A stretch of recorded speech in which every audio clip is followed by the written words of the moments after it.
का काम हो जाए लिखा है। चलो तो मैं करते तो ये काम कर है 1 महीने में चैनल उठाते इसी में लाऊंगे। Hello everyone, welcome to my YouTube channel history with Yashika. मैं हूं यशिका और आज हम बात करने वाले हैं एक ऐसे किंग की जो पहले एक पावरफुल कॉन्क्यूरर था लेकिन बाद में बन गया शांति का प्रतीक, एम्परर अशोका। इस टुडे की प्रेजेंटेशन जो हमारी आज की प्रेजेंटेशन है इसके बारे में हम बात करने वाले हैं अशोका एम्पायर, जो कि बहुत ज्यादा ग्रेटेस्ट एम्पायर थे इंडियन हिस्ट्री में जाने जाते हैं। गाइस, इस वीडियो को स्टार्ट करने से पहले, इस प्रेजेंटेशन को स्टार्ट करने से पहले, अगर आपको मेरी वीडियो अच्छी लगे तो लाइक एंड सब्सक्राइब जरूर करना और कमेंट्स में बताना आपको ये वाली प्रेजेंटेशन कैसी लगी। So let's begin this journey into history. तो आज हम अशोका एम्पायर के बारे में क्या क्या बात करने वाले हैं, पावर, वॉर एंड पीस के बारे में कि उनकी पावर्स उनके पास क्या क्या थी, उन्होंने किस देश के साथ वॉर छेड़ी, किस स्टेट के साथ वॉर छेड़ी और उन्होंने पीस यानी कि जो उनका किस पीस को उन्होंने अपनाया और कैसे वो आगे जाके शांति से रहने लगे। Introduction. The Ashoka Empire was part of the powerful Mauryan Empire. जो अशोका एम्पायर था वो एक पावरफुल मौर्यन एम्पायर का पार्ट था जिसको फाउंड करा था चंद्रगुप्त मौर्य ने 322 BCE में। BCE मतलब बिकम कॉमन एरा के अंदर जो चंद्रगुप्त मौर्य थे उन्होंने मौर्यन एम्पायर का फाउंड करा था और जो अशोक एम्पायर था वो इसी का एक पार्ट था। And reached its peaks under Emperor Ashoka, और पीक में अपनी जो वो एम्पर था वो अपनी एक बहुत ऊंचाई पे पहुंच चुका था, किसके अंडर, अशोका के under. And one of the largest empires in Indian history, और अपनी इंडियन हिस्ट्री के अंदर ये सबसे ज्यादा लार्जेस्ट एम्पायर माना जाता है, एक सबसे बड़ा एम्पायर माना जाता है Ashoka empire. Who was Ashoka? अब हम जानते हैं कि अशोका कौन थे। फुल नेम अशोका मौर्य था इनका। बचपन से जब ये हुए थे पैदा तो इनका पूरा नाम अशोका मौर्य, और इनको अशोका मौर्य के नाम से ही जानते थे। एंड जो ये थे ग्रैंडसन ऑफ चंद्रगुप्त मौर्य, जिन्होंने मौर्यन एम्पायर को ढूंढा था, उनके ये पोते थे। चंद्रगुप्त मौर्य इनके दादाजी लगते थे अशोका मौर्य के। एंड सन ऑफ बिंदुसारा, जो अशोका मौर्य थे वो बिंदुसारा के बेटे थे। एंड चंद्रगुप्त जो थे वो बिंदुसारा के पिताजी थे। And become emperor around 268 BCE में जो अशोका थे वो एम्परर बन चुके थे, उन्होंने अपनी राजगद्दी संभाल ली थी 268 BCE में। और उनका एम जो था वो सिंपल था, अपने एम्पायर को और बड़ा और पावरफुल बनाना। एंड जब से इन्होंने राजगद्दी संभाली उसके बाद से इनका नाम अशोका द ग्रेट रख दिया गया था। इन लोगों को, जो उनकी राज्यसभा में उनके जो बाकी के लोग थे, उनको अशोका द ग्रेट के नाम से जानते थे। Expansion of the empire. उन्होंने अपने एम्पायर को काफी एक्सपेंड किया, ऑलमोस्ट पूरा इंडियन सब कॉन्टिनेंट उनके कंट्रोल में आ गया था, लेकिन उनकी लाइफ का सबसे बड़ा टर्निंग पॉइंट अभी आना बाकी है।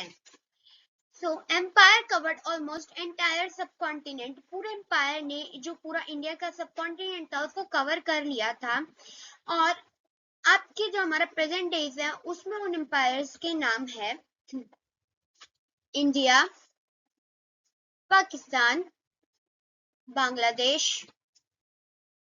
Nepal, Afghanistan and next capital Pataliputra. आप यहाँ पे मैप पे देख सकते हैं पाटलिपुत्र मार्क है। जो मौर्यन एम्पायर की मेन जो कैपिटल थी वो पाटलिपुत्र थी, और इसी सब चीजों को इन्होंने मौर्यन एम्पायर के टाइम पे ये पूरा हिस्सा जो था वो कवर्ड था, लेकिन अब के टाइम पे इसको हम अपने अपने देश के नाम से जानते हैं। अब चलते हैं उनकी लाइफ का सबसे बड़ा टर्निंग पॉइंट पे। The Kalinga war 261 BCE। यह वॉर अशोका ने कलिंगा नाम के एक इंडिपेंडेंट किंगडम के खिलाफ लड़ा। कलिंगा आज का उड़ीसा रीजन में है और ट्रेड के लिए बहुत इंपॉर्टेंट था। तो अशोका ने जिस किंगडम से लड़ाई करी थी उस किंगडम का नाम था कलिंगा। कलिंगा जो था एक बहुत ही पावरफुल और एक इंडिपेंडेंट स्टेट था, यानी कि एक बहुत ज्यादा ताकतवर और एक आजाद स्टेट था। और आज का जो देखा जाए तो कलिंगा हमारा उड़ीसा में सिचुएटेड है। अब इस वॉर के रीजन क्या थे? जो अशोका थे वो अपने मौर्यन एम्पायर को एक्सपेंड करना चाहते थे, तो वो चाहते थे कि कलिंगा भी मौर्यन एम्पायर के अंदर आ जाए। पर जो कलिंगा था वो एक बहुत ही इंपॉर्टेंट ट्रेड रूट्स के लिए जाना जाता था, वहां से बहुत ज्यादा इंपॉर्टेंट चीजों का ट्रेडिंग होती थी। लेकिन it was the only major reason not under Mauryan control. एक ये इकलौता एक रीजन था जो कि मॉरियन कंट्रोल के अंदर नहीं आता था। अब इस वॉर का नेचर क्या था? एक तो पूरी अपनी इंडियन हिस्ट्री में सबसे ब्लडीएस्ट वॉर्स थी। एक उसके बाद मैसिव डिस्ट्रक्शन, सफरिंग, बहुत लोगों ने इसमें सफर भी करा था, बहुत लोगों के घर वगैरह सब खराब हुए थे इसमें। Soldiers, civilians and families were affected. लेकिन ये वॉर सिर्फ एक जीत नहीं थी, ये एक ट्रेजेडी थी। इस वॉर में लगभग 1 लाख लोग मारे गए, हजारों लोग इंजर्ड हुए और कंट्रीज, फैमिलीज बर्बाद हो गई थी। सोचो, बैटलफील्ड पर हर जगह लाशें, लोगों की चीखें, दर्द और विनाश। और जब अशोका ने ये सब अपनी आंखों से देखा तो उनका दिल हिल गया। वो जीत गए थे लेकिन अंदर से हार गए थे। इस पूरी लड़ाई के अंदर 1 लाख से ज्यादा लोग मारे गए थे और 15 लाख से ऊपर लोग इंजर्ड और पकड़े गए थे।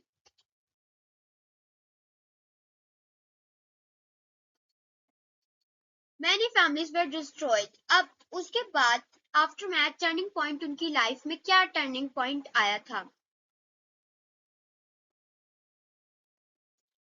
इसी मूवमेंट ने अशोका की जिंदगी हमेशा के लिए बदल दी। उन्होंने डिसाइड किया अब और युद्ध नहीं करना। इतना सब कुछ लड़ाई देखने के बाद कि पूरी लोगों की जो फैमिली थी वो बर्बाद हो गई, कितने सारे लोग मर गए, कितने सारे लोगों को पकड़ लिया, उसके बाद कितने सारे लोगों की फैमिली जो थी वो बर्बाद हो गई, इनकी जो पूरा सिस्टम था वो बर्बाद हो गया।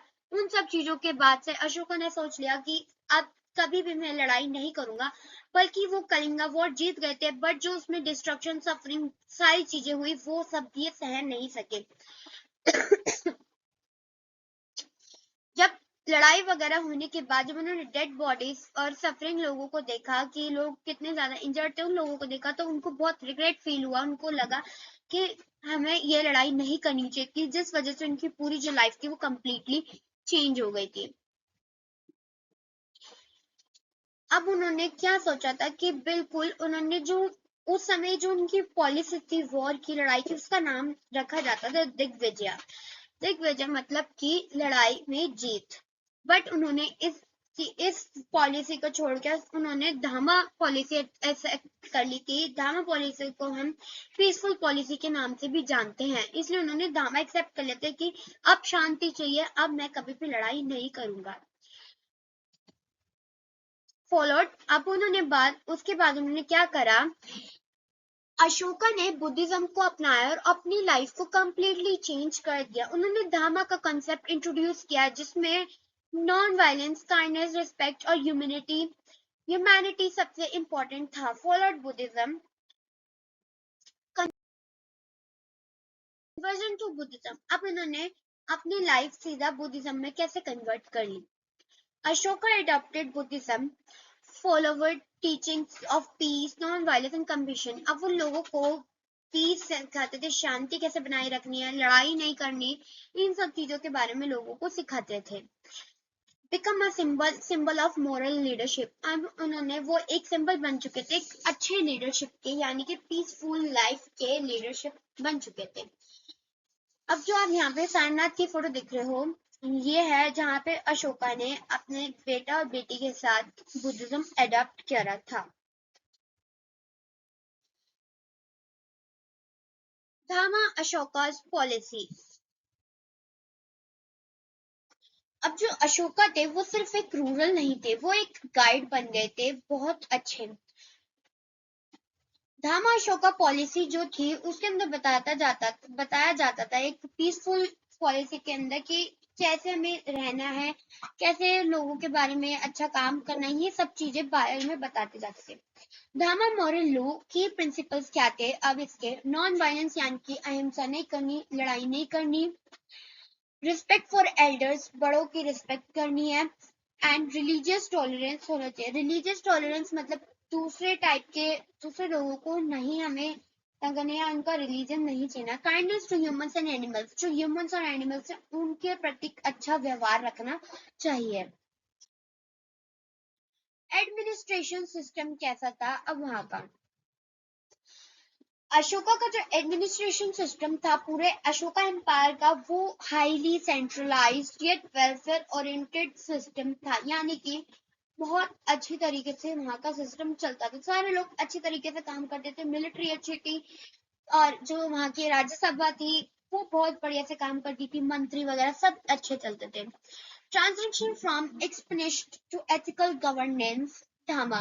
एथिकल गवर्नेंस मतलब उनकी जो ट्रांजिशनिंग हुई थी एक नॉन वायलेंस से बिल्कुल धामा की तरफ, यानी कि पीसफुल लाइफ की तरफ बहुत अच्छी तरीके से चेंज हुआ था।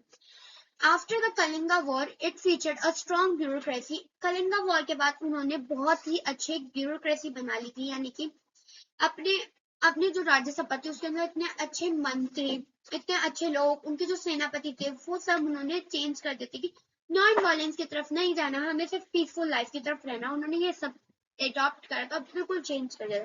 Provincial divisions governed bye Prince, जो उनके जो बेटे थे, बाकी का जो डिवीजन था वो उन्होंने ही करा था। डेडिकेटेड वेलफेयर फोकस है बहुत ही ज्यादा, लगभग उनका फोकस था पूरी चीजों में, एंड वेलफेयर फोकस सर्विस, उनकी जो सर्विस थी वो भी बहुत अच्छे तरीके से चलती थी, and wide spread use of inscribed edicts for direct communication, and उन्होंने डायरेक्ट एडिक्ट्स लिखना स्टार्ट कर दिए थे कि हम डायरेक्ट लोगों से बात कर सके इजिली। हाईली ऑर्गेनाइज्ड गवर्नमेंट थी वहां की, बिल्कुल प्रॉपर तरीके से काम होता था। डिवाइडेड एम्पायर इनटू प्रोविंसेस, उन्होंने एम्पायर्स को डिवाइड कर दिया था कि कौन सा जो हिस्सा है वो क्या काम करेगा, कौन सा हिस्सा और क्या काम करेगा, ऐसी चीजों में उन्होंने डिवाइड कर दिया था। जो वहां के ऑफिसर्स होते थे उनको महामात्रास कहते थे उस समय के जमाने में, एंड जो इनकी strong communication and road system उनका बहुत ही बढ़िया हो गया था। कलिंगा वॉर के बाद से उन्होंने अपना पूरा मोरन जो एम्पायर था, अशोका एम्पायर था, पूरा ही उन्होंने चेंज कर दिया था। अशोका एडिक्ट्स, अब अशोका के एडिक्ट्स क्या थे इसके बारे में जानते हैं। The edicts of Ashoka are a collection of 33 inscriptions on rocks. Ashoka की जो एडिक्ट्स है, एडिक्ट्स वो कहा जाता है इंस्क्रिप्शंस, जो कि उनके पास 33 कलेक्शंस थी। वो कलेक्शंस उनकी रॉक्स, पिलर्स एंड केव्स पे वो करवाते थे कि जिससे लोग डायरेक्ट बातचीत कर सके, जो भी उनका था, बाकी और लोगों से भी वो बातचीत इसी से कर सकते थे। The modern empire Ashoka reigned 268 to 232 BCE across, इनका जो ये था वो साउथ एशिया, अफगानिस्तान, जो बांग्लादेश, इन सब चीजों तक की सारी चीजें इनकी चली थी। एडिक्ट उनके सारी जगह पे चले थे। दिस रॉयल डिक्रीज प्रोमोटेड धामा, जो धामा था पीसफुल लाइफ का जो था वो इन्होंने प्रमोट करना चालू कर दिया था आगे और अलग देशों में। उनका जो पीस, रिलीजियस टॉलरेंस था, ethical governance serving as the first tangible evidence of Buddhism. उनके जो गवर्नेंस थे, उनकी जो पूरी सभा थी, उन लोगों ने भी धीरे धीरे करके पीस, रिलीजियस टॉलरेंस, इन सब के बारे में लोगों को आगे बताना स्टार्ट कर दिया था। अब जो उनके मैसेजेस थे वो कार्व्ड होते थे, जो मैसेजेस जो बताना चाहते थे धामा के बारे में, वो बुद्धिज्म जो उन्होंने अडॉप्ट करा उसके बारे में, पीसफुल लाइफ के बारे में, वो सब ये लोग रॉक्स पे और पिलर्स पे लिखवा देते थे। नोन एज उस, अब उन जो पिलर्स और रॉक्स पे जो इंस्क्रिप्शन है 33 इंस्क्रिप्शन, उसको अशोका एडिक्ट्स के नाम से भी जानते थे। और जो वो उस समय जो लैंग्वेज होती थी वो प्राकृत लैंग्वेज होती थी, स्प्रेड अक्रॉस द एम्पायर, और वो पूरा जितना उनका एम्पायर था वो उसके अंदर फैल चुकी थी। Ashoka pillars, famous stone pillars with inscription, उनके जो फेमस स्टोन पिलर्स होते थे और उनपे एक से एक 33 इंस्क्रिप्शन लिखी जाती थी। एग्जाम्पल, जो लायन कैपिटल था जिसको हम 21st सेंचुरी में इंडिया नेशनल एम्बलम के नाम से भी जानते हैं, आप इस फोटो में देख ही सकते हैं। और जो ये एम्बलम था, ये जो सिंबल था, ये पावर और जस्टिस को दिखाता था। उस समय भी अशोका के टाइम पे पावर और जस्टिस को ही दिखाता था और इस समय भी पावर जस्टिस से दिखाता है। ये हमारा इंडिया का नेशनल एम्बलम के नाम से भी जाना जाता है। Spread of Buddhism. अब जो बुद्धिज्म था वो कहाँ कहाँ पे स्प्रेड हुआ था? Saint missionaries to. मिशनरीज वो लोग होते हैं जो कि एक अपने धर्म को दूसरे लोगों के पास जाके उनका प्रचार करना, अपने धर्म का प्रचार करना, दूसरे लोगों को बताना कि हमारा धर्म कितना अच्छा है और इसके बारे में और चीजों के बारे में बताना। तो ये लोग मिशनरीज को भेजते थे। कहाँ कहाँ इन्होंने भेजा? Sri Lanka, central Asia, south east Asia, इन्होंने इन सब जगह पे भेजा। और जो इसका मेन रोल जिसने निभाया वो थे इनके बेटे महिंदा और इनकी जो डॉटर संघमित्रा थी, उन्होंने मेन रोल प्ले करा था स्प्रेड ऑफ बुद्धिज्म में। आप इस मैप में देख सकते हैं। Achievements of Ashoka. अशोका की अचीवमेंट्स क्या थी? Promoted peace and welfare. उन्होंने हर जगह पे अच्छाई के बारे में सिखाना और कहा था नॉन वायलेंस नहीं करनी, एक बिल्कुल पीसफुल लाइफ जीनी है। इन सब के बारे में उन्होंने बताना शुरू कर दिया था। उन्होंने लोगों के लिए हॉस्पिटल्स बनाए, रोड्स और वेल्स, पानी के लिए वेल्स बनाने स्टार्ट कर दिए, कुएं वगैरह की, लोगों को किसी भी चीज की, उनकी जो सभा, किसी भी चीज की दिक्कत नहीं होनी चाहिए। Planted trees along roads. उन्होंने रोड्स के साथ साथ बहुत सारे पेड़ पौधे भी लगाने शुरू करे थे। एंड उन्होंने अपनी पब्लिक के लिए बहुत काम करा था। उनकी सभा के लिए उन्होंने फुल बहुत जो उनको लगता था कि जरूरत है तो उन्होंने वो सारे काम करे थे।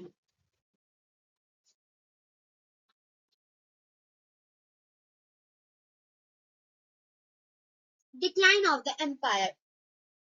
अब कैसे एक इतना वास्ट एम्पायर कैसे धीरे धीरे करके खत्म होने लगा?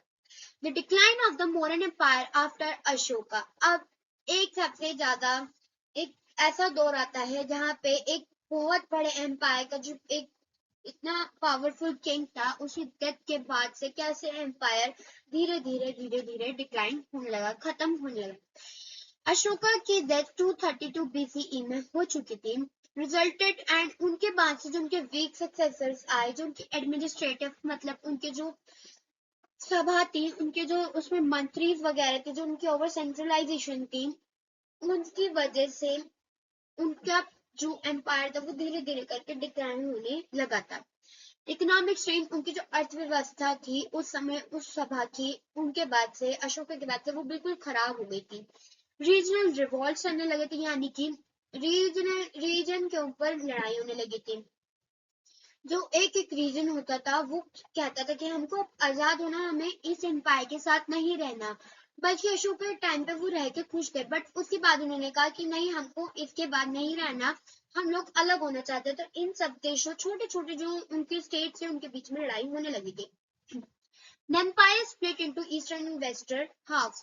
तो पूरा एम्पायर का एक वास्ट एम्पायर दो हिस्सों में बट गया और दो हिस्सों में बटने के बाद वो आधा हिस्सा ईस्टर्न और आधा वेस्टर्न के पास चला गया। Half shortly after his death, उन्हीं की डेथ के बाद ये सारा काम हुआ।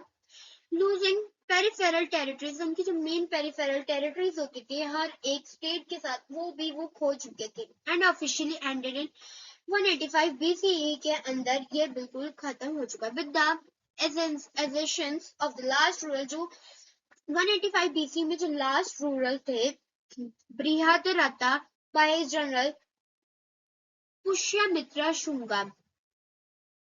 अब जो उनके जो जनरल थे, यानी कि उनके जो मेन जो गवर्नर थे बृहद्रथा के, वो पुष्यमित्र शुंगा थे। अब की फैक्टर्स क्या थे डिक्लाइन होने के एम्पायर के? Week successors. फर्स्ट जो था हमारा पॉइंट वो था weak successor. Following Ashoka, his sons and successors including Dasharatha and Samprati could not maintain control over the vast empire. एक अशोका थे और उनके जो पिताजी और उनके पिताजी के भी पिताजी जो थे, यानी कि बिंदुसारा चंद्रगुप्त मौर्य जो थे, ये जो तीन थे मेन, चंद्रगुप्त मौर्य, बिंदुसार, अशोका, इनके हाथ में जब तक ये एम्पायर था, जब तक ये बहुत पावरफुल और एक बहुत मजबूत फास्ट एक एम्पायर था, बहुत ही बड़ा। लेकिन बाद में जब इनके बेटे या इनके सक्सेसर्स और भी आए, दशरथा संप्रति, धीरे धीरे करके पावर, अब जो एम्पायर था वो अपनी पावर खोता जा रहा था और धीरे धीरे करके ये गायब होता जा रहा था। Next, administrative disintegration. क्या एडमिनिस्ट्रेटिव डिसइंटीग्रेशन की जो सभा थी वो कैसे खत्म हुई?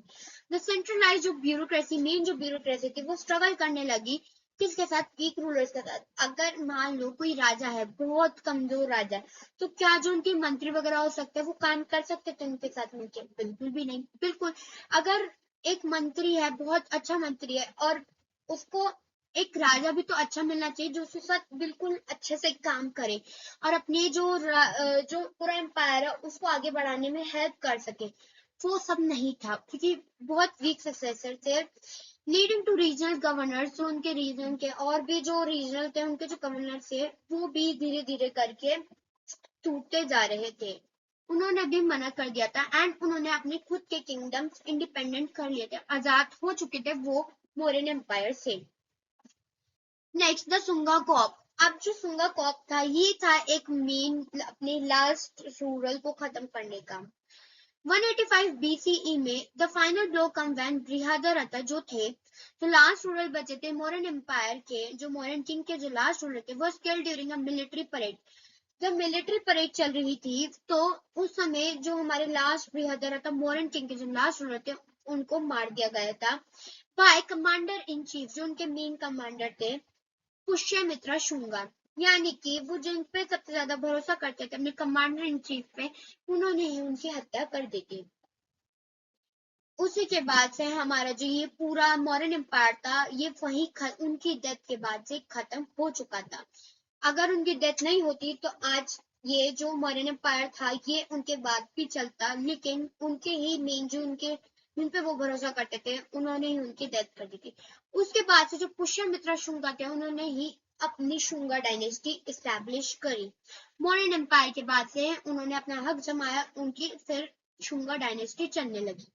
इकोनॉमिक एंड फाइनेंशियल जो डिस्ट्रेस है, इकोनॉमिक मतलब जो उनकी अर्थव्यवस्था और फाइनेंशियल जो भी इनका पैसे वगैरह का सिस्टम था वो भी बहुत खराब हो चुका था। High cost for maintaining the army और ब्यूरोक्रेसी, यानी कि बहुत ज्यादा पैसे लगते थे एक ब्यूरोक्रेसी मतलब कि एक मिनिस्टर या एक सेनापति रखने के लिए, उनकी जो आर्मी थी वो बनाने के लिए उनको बहुत पैसे लगते थे। Along with massive spending on public works. और बाकी का अगर देखा जाए तो जो अशोका के टाइम पे जब ये काम हुआ था लोगों की भलाई, हॉस्पिटल, स्टोर्स ये वगैरह बनाने में, और जो बुद्धिस्ट जो मिशन चला था कि बुद्धिज्म को अगर आगे फैलाना है, उसमें ही इनका ऑलरेडी इतना पैसा लग चुका था कि आगे जो सक्सेसर्स आए थे, आगे जो बाकी के सक्सेसर्स आए थे उनके पास इतना पैसा नहीं बचा था कि वो अपनी एक मजबूत एक पावरफुल आर्मी और ब्यूरोक्रेसी बना सके कि जिसमें वो और देशों से या और जो स्टेट्स थी उस समय उनसे लड़ सके। कुछ वजह इसकी एडमिनिस्ट्रेटिव और फाइनेंशियल, इकोनॉमिक फाइनेंशियल डिस्ट्रेस भी थी। एक्सटर्नल इन्वेशंस जो थे, the decline was hastened by foreign incursion। जो डिक्लाइन था वो इस वजह से भी हुआ था, फॉरेन इंकर्शंस भी हुआ था, particularly from the north west by the Indo Greeks and ग्रीशो से कुछ फॉरेन लोग भी थे जिन्होंने इसके ऊपर भी अपना वो करा था। डिक्लाइन होना उनकी वजह से भी स्टार्ट होता है, यानी कि होता है ना, बाहर से कुछ लोग आ गए, फिर उन्होंने देश पे अपने जो एम्पायर थोड़ा बहुत उनके कब्जे भी होने लगे थे, जिसकी वजह से ये धीरे धीरे करके गायब भी होने लगा। एक्सटर्नल मतलब कि बाहर से नहीं अंदर से हमला करा था, ये थोड़ी बहुत चीजें भी होती हैं। अब बैक्टीरियंस, क्या बैक्टीरियंस है? जो पोस्ट कलिंगा पैसिफिज्म थी, यहाँ पे कुछ थ्योरीज की वजह से माना जाता है, while debatable some theories suggest that Ashoka adoption of Pacific policies and shift to Dhamma reduced the military strength of the state। अब कुछ थ्योरी से माना जाता है कि जो अशोका थे उन्होंने धामा पे इसलिए शिफ्ट हुए थे क्योंकि वो चाहते थे कि जो उनकी मिलिट्री स्ट्रेंथ है ना वो कम हो जाए स्टेट में से, एंड जो उनका making it less inclined to maintain control through violence.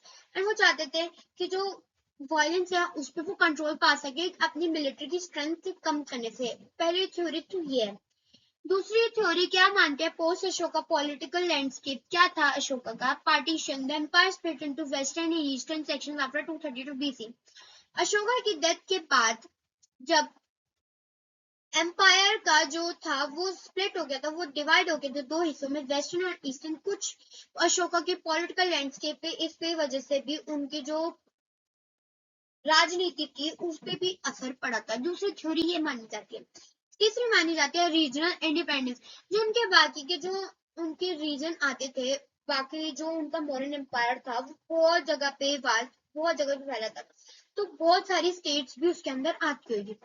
तो उन स्टेट्स की वजह से भी थोड़ा बहुत यहाँ पे दिक्कत डिक्लाइन होना स्टार्ट हुआ था एम्पायर। तो उन स्टेट्स आती है डिस्टेंट रीजन्स लाइक कलिंगा, पहला कलिंगा ही है, फिर गांधारा है, and Kashmir broke away almost immediately after Ashoka death. जैसे ही अशोका की डेथ हुई थी उसी के बाद से जो कलिंगा, गंधारा, कश्मीर थे, ये लोग अपना आप ही फटाफट अलग हो गए थे। ये कहते हैं हमें नहीं रहना, इसलिए ये लोग अलग हो गए थे।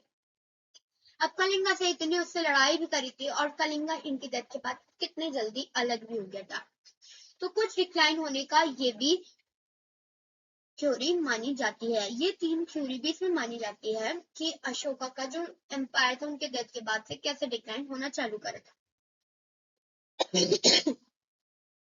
मेन रीजन तो जो हमारे पूरा एम्पायर खत्म होने का था, जो लास्ट था वो था बृहदर था, जो मौर्यन लास्ट किंग थे उनकी डेथ के बाद से। लेगेसी ऑफ अशोका की लेगेसी क्या थी? अशोका द ग्रेट, अशोका को हम द अशोका द ग्रेट के नाम से भी जानते थे। बॉर्न हुए थे वो 268, इन लास्ट जब उनकी डेथ हुई थी वो 232 बीसीई के अंदर हुई थी। Left a profound legacy centred on promoting, and वो एक लेगेसी छोड़ के गए थे किसके ऊपर? पीस, नॉन वायलेंस, अहिंसा एंड रिलीजियस टॉलरेंस के ऊपर। वो रिलीजियस टॉलरेंस नहीं करते थे एंड वो पीस और नॉन वायलेंस के ऊपर छोड़ते हैं। वो कहते थे कि अब हम जो रिलीजियस है उनके जो रिलीजियस बाकी के जो स्टेट्स वगैरह हैं वो चाहते थे कि हम वो अपनी मर्जी से हमारे उसमें आए, हम उनको कोई भी नहीं कहेंगे कि जबरदस्ती नहीं करेंगे कि आपको हमारे देश हमारी जो एम्पायर है उसके अंदर आना ही पड़ेगा। ये उन्होंने टॉलरेंस जो था वो छोड़ दिया था और ऐसा वो करते भी नहीं थे। Transforming him from a conqueror into a model of ethical rule. अब उन्होंने इन सब चीजों के बाद वो बिल्कुल ट्रांसफॉर्म मतलब बिल्कुल ही बदल चुके थे। एक बड़े एथिकल रूल के अंदर एक बहुत अच्छे मॉडल बन चुके थे पीस और नॉन वायलेंस के। उन्होंने स्प्रेड करा था बुद्धिज्म ग्लोबली, यानी कि पूरे वर्ल्ड के अंदर उन्होंने बुद्धिज्म फैलाया था।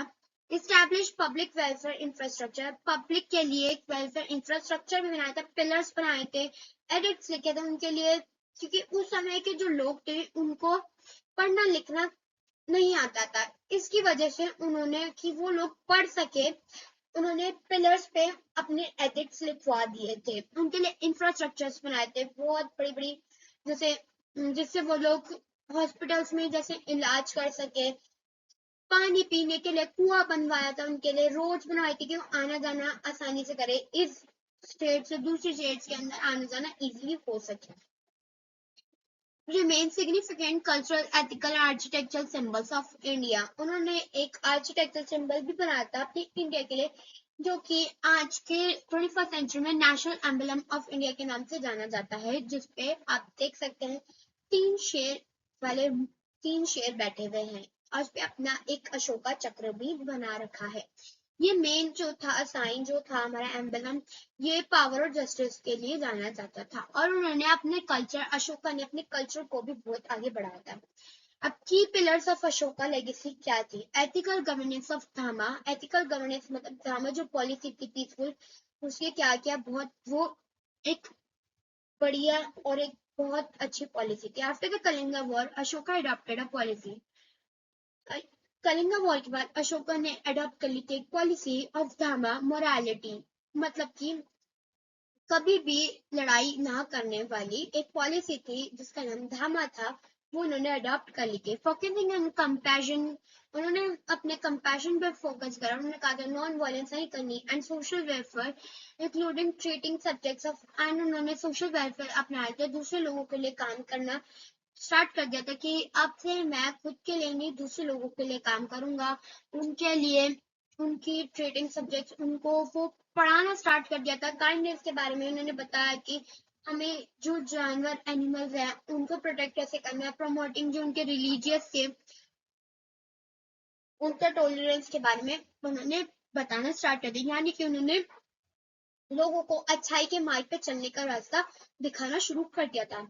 सिंबलिज्म इन मॉडर्न इंडिया, अब जो सिंबलिज्म है वो मॉडर्न इंडिया में कैसा था। स्टेट एम्बलम ऑफ इंडिया, जो हमारा स्टेट एम्बलम ऑफ इंडिया है जिसपे लायन, जिसको हम lion capital of Ashoka from के नाम से जानते हैं। The state emblem of India is an adoption of the lion capital of Ashoka, जो हमने स्टेट एम्बलम अपनाया है वो था lion capital of Ashoka from Sarnath. Sarnath में है ये capital of Ashoka. And Ashoka जो चक्र है, जो व्हील है, is featured in the centre of the national flag, और जो उनका जो अशोका चक्र जो नाम से जाना जाता है वो हमारे नेशनल जो फ्लैग है उसके बीच में बिल्कुल सेंटर में भी लग रखा है, representing his lasting influence on Indian heritage. ये रिप्रेजेंट करता है कि वो इंडियन हेरिटेज के कितने सबसे बड़े और एक अच्छे राजा के उससे जाने जाते थे। स्प्रेड ऑफ बुद्धिज्म, अब उन्होंने बुद्धिज्म कैसे फैलाना स्टार्ट करा था, बुद्धिज्म के बारे में लोगों को कैसे बताना शुरू करा था। Ashoka transform Buddhism from regional sect, Ashoka जब ट्रांसफॉर्म होते हैं बुद्धिज्म एक regional sect into a major world religion, sending, अब उन्होंने बुद्धिज्म कैसे फैलाना स्टार्ट करा था पूरे वर्ल्ड में मिशनरीज को भेज के। कहाँ कहाँ उन्होंने मिशनरीज भेजी थी, साउथ ईस्ट एशिया में, श्रीलंका में मिशनरीज भेजी, and as far as a Mediterranean, Mediterranean जो था वो एक मेडिटेरेनियन सी था, उसके पार भी बहुत लोग रहते थे। उन्होंने हर एक जगह पे अपने अपने मिशनरीज भिजवाए थे जिससे कि लोगों को पता चल सके कि बुद्धिज्म जो है वो भी एक बहुत बड़ा और एक पीसफुल रहने का एक रिलीजन है जिसमें लड़ाई नॉन वायलेंस बिल्कुल नहीं आती। आर्कियोलॉजिकल कंट्रीब्यूशन अब क्या था, मेन उन्होंने क्या क्या चीजें बनवाई थी।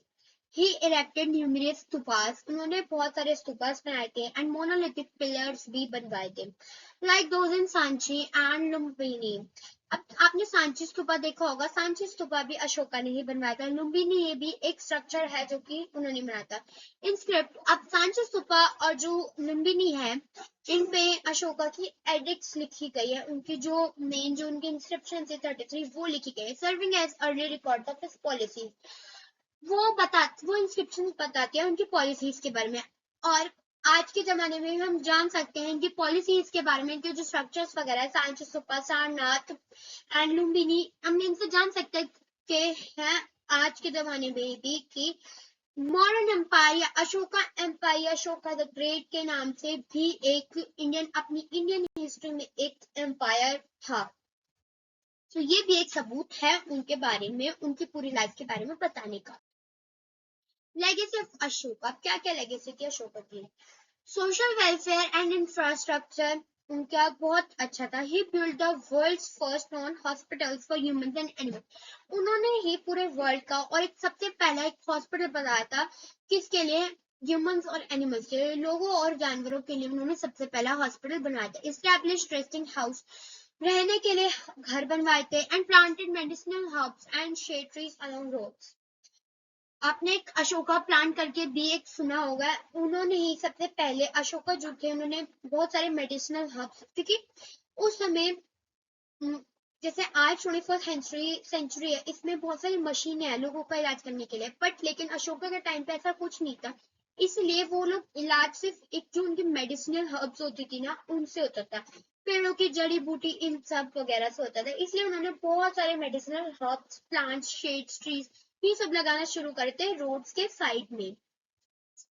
सो उन्होंने एक सबसे पहला हॉस्पिटल बनाया था, किसके लिए, जानवर और लोगों के लिए। हिस्टोरिकल डॉक्यूमेंटेशन उनकी क्या थी कि आज हम जान सकते हैं कि अशोका की जो हिस्टोरिकल चीजें थी जो हम लोग अपनी हिस्ट्री की बुक्स वगैरह में भी पढ़ते हैं अशोका के बारे में। एडिक्स, सबसे पहला एडिक्स इनका आता है कि उन्होंने क्या क्या लिखवाया था carved on rocks and pillars पे। ये एडिक्ट्स अपने उन्होंने रॉक्स और पिलर्स पे लिखवाए थे। Where are revolutionary attempt to communicate directly, जो रेवोल्यूशनरीज आते थे, जो बाहर से लोग आते थे, वो डायरेक्टली कम्युनिकेट कर पाए उनके सब्जेक्ट्स और promoting accountability and ethical behaviour. यानी कि वो पहले ही ये चीजें लिख चुके थे अपने पिलर्स केव्स पे कि हमको नॉन वायलेंस नहीं चाहिए, हम पीसफुल रहना चाहते हैं। ये सब वो पहले बता चुके थे कि बाहर से जो भी रेवोल्यूशनरी आए, जो भी लड़ने के लिए आए, वो ये सब पढ़ने के बाद वो ये सब ना करे, वो ये सब चीजें ना करे इस एम्पायर के अंदर। ये सब चीजें वो बता चुके थे। Ashoka transformation from a conqueror चंद्रशोका।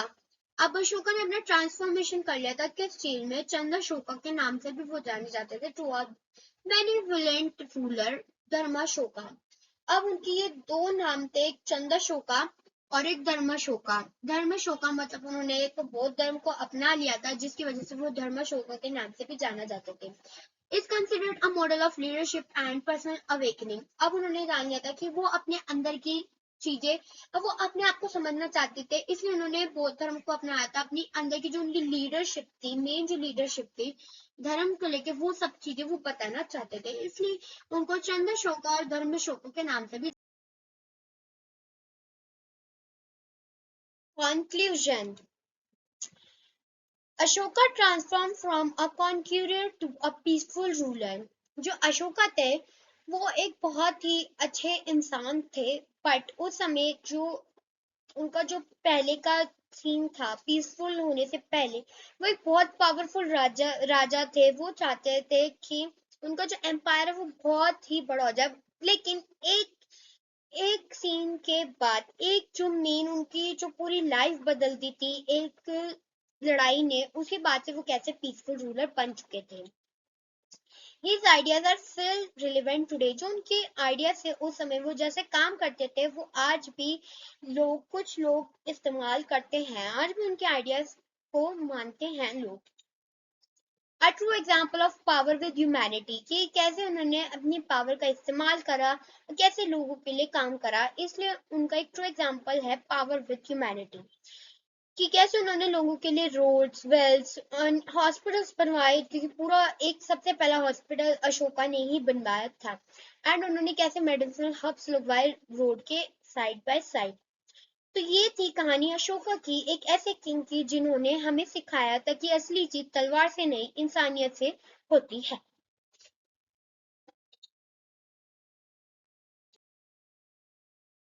Thank you.